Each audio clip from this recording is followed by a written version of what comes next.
7.2 का question number 3। इस question में बोला अरुण ने स्केट्स खरीदे हैं मार्केट से 20% डिस्काउंट पे। ठीक है, अरुण ने इन स्केट्स को खरीदने के लिए कितने रुपए चुकाए या कितने रुपए दिए? 1600 रुपये दिए हैं उसने। ठीक है, इसका मतलब क्या है, ये मार्केट प्राइस नहीं है ना, दिए हैं, यानी कितने रुपए में उसने खरीद लिया।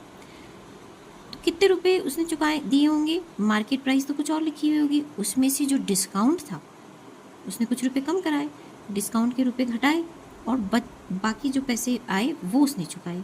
तो ये जो 1600 रुपये क्या दिए हुए हैं? सेल्स प्राइस दी हुई है, यानी कि इतने रुपए पे दुकानदार ने उसको स्केट्स बेच दिए।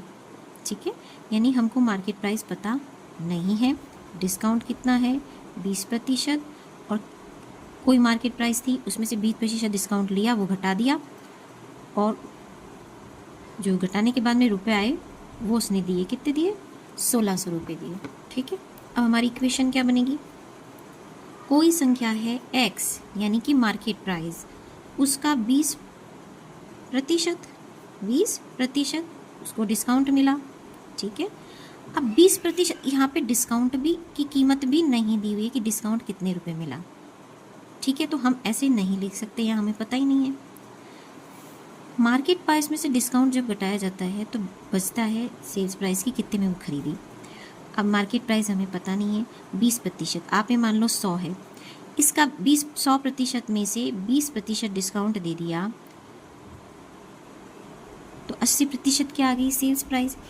सेल्स प्राइस कितने रुपए में चीज़ खरीदी प्लस कितने रुपए का डिस्काउंट दिया, ये मिलकर के ही तो मार्केट प्राइस बन जाती है। यानी कितने रुपए का डिस्काउंट मिला और इतने रुपए उसने चुकाए तो मार्केट प्राइस आ जाएगी। इसी से समझो, मार्केट प्राइस में से डिस्काउंट घटाने पे सेल्स प्राइस आती है।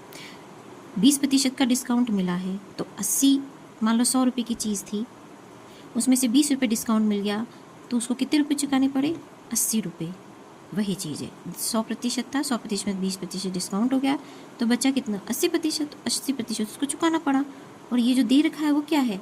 80%। ठीक है, तो x का 80% किसके बराबर है?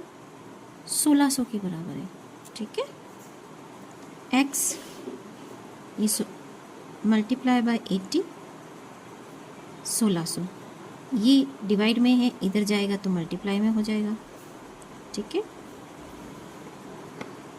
x इज इक्वल्स टू 1600 गुणा 100, ये मल्टीप्लाई है, इधर जाकर के डिवाइड हो जाएगा। इससे ये क्या? 8 एकम 8, 8 दूना 16 और 2 0 ऐसे कैसे आ गई। ठीक है, क्या बचा? x इज इक्वल्स टू 2000 रुपये।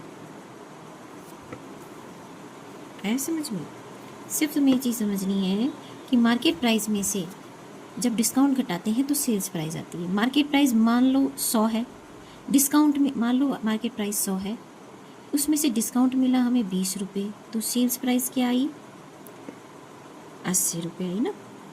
हाँ, तो वही चीज़ की, तो ये क्या दी हुई है? सेल्स प्राइस दी हुई है। तो हम यहाँ पे इक्वल में क्या लिखेंगे? डिस्काउंट दिया होता तो डिस्काउंट लिखते, डिस्काउंट नहीं दिया हुआ है तो यहाँ क्या लिखेंगे? Sales price. कोई संख्या है x, उसका 80% क्या है? Sales price. तो x multiply by 80 is 1600 multiply by 100 divided by 80। 2000 रुपये क्या थे? उस चीज़ की कीमत थी, स्केट्स की।